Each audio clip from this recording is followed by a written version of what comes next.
The Ministry of Defence continued to say that it's not of defence significance when we have these UFO sightings, and yet shoot-down orders were issued to Milton Torres to pursue and shoot down this alleged UFO.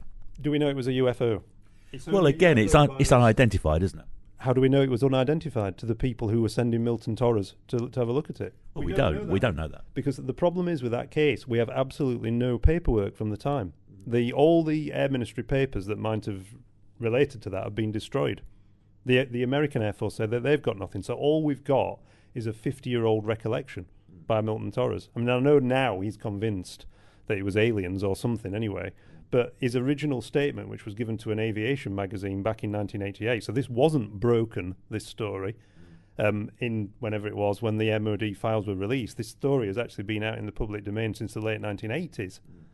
And it first came out at a reunion he had with his old colleagues at RAF Manston, when loads of people who sort of dispersed around the world came back, and they were all telling stories about things that had happened to them when they were serving with the American squadrons that were based in Britain.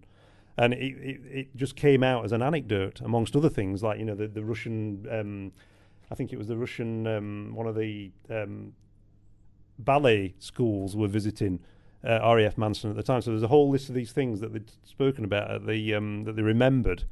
So all we've got is his memory of it and his wingman's memory, which seems to be of a different incident. I mean, there's never any mention of Dave Robeson, but he was in another plane and had a similar experience, not necessarily on the same day.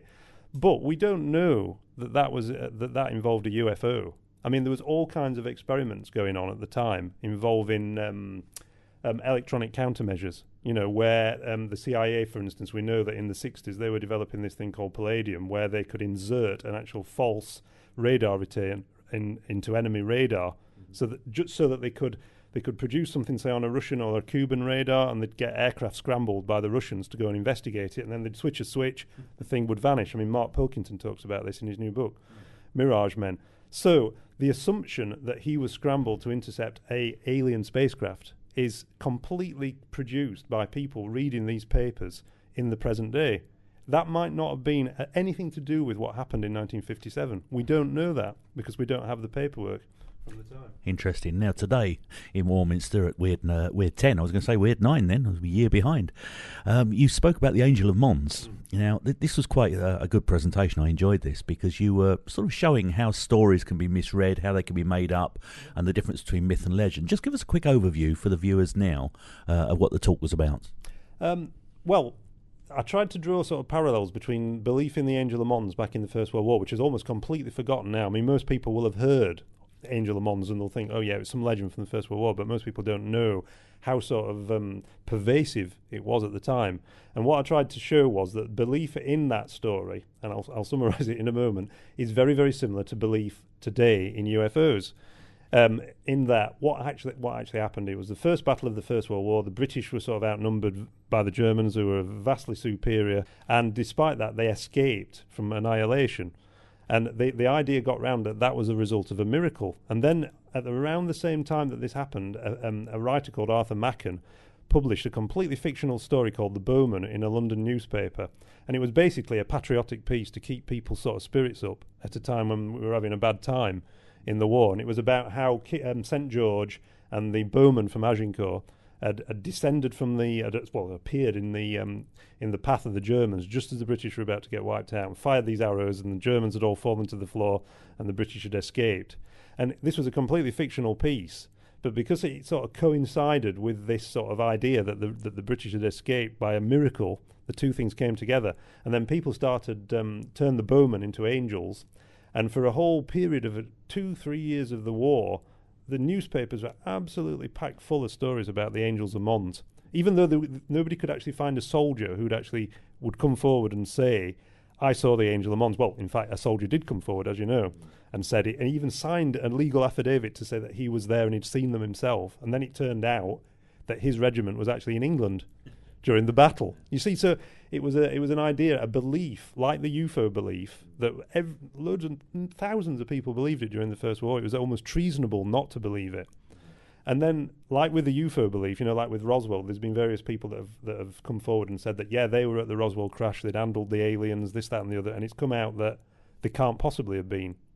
There's a couple of people that who at least who've been shown it couldn't possibly be true that they had actually been there, because their stories have been discredited. So if you compare these people who were coming forward in the First World War, saying that they were at Mons and they'd seen the angels themselves, it's the same kind of thing. And what I think it is, it's what folklorists know as ostension, in that you get a story out there that really chimes with people. The idea that God is on the side of the British Army fighting alongside our troops, and in the present day, the idea that we're about to destroy the planet, there's aliens out there who are looking after us. And people want to live the legend, either by creating stories that and saying that they saw things or did things that they couldn't possibly have done, because they want to feel part of it. And I think hoax is the wrong word, because they're not necessarily hoaxing. They're just sort of, they're not fantasizing either. They're just wanting to be part of something, because it makes them feel better, or it makes them feel more assured, or gives them hope. And I don't think that's a bad thing. Do you think there's a belief system within us as human beings that has to generate to the next stage? For instance, in the Middle Ages, the belief was in Christianity because we were told that's all there was, and it was fire and brimstone if we didn't believe.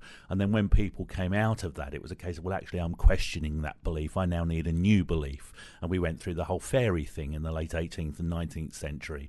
And then, of course, it was ghosts and mediumship. And it seems to have gone on. In the First World War, there was all the spiritualism in that sort of people who'd lost loved ones on the battlefield wanted to feel that they'd gone somewhere better. I mean, and even one of the most famous scientists who was completely rational, sort of like a Richard Dawkins character, I can't remember his name now, Oliver Lodge, during the First World War. Him and his wife had got this son called Raymond, and he was killed in one of the first battles. And this completely rational scientist who didn't believe in any of this sort of nonsense about ghosts and spiritualism, they went to see the spiritualist. They put them in touch with his son, and apparently he passed on all these details that nobody could possibly have known except his parents. And Oliver Lodge became an absolutely convinced spiritualist, as did Sir Arthur Conan Doyle.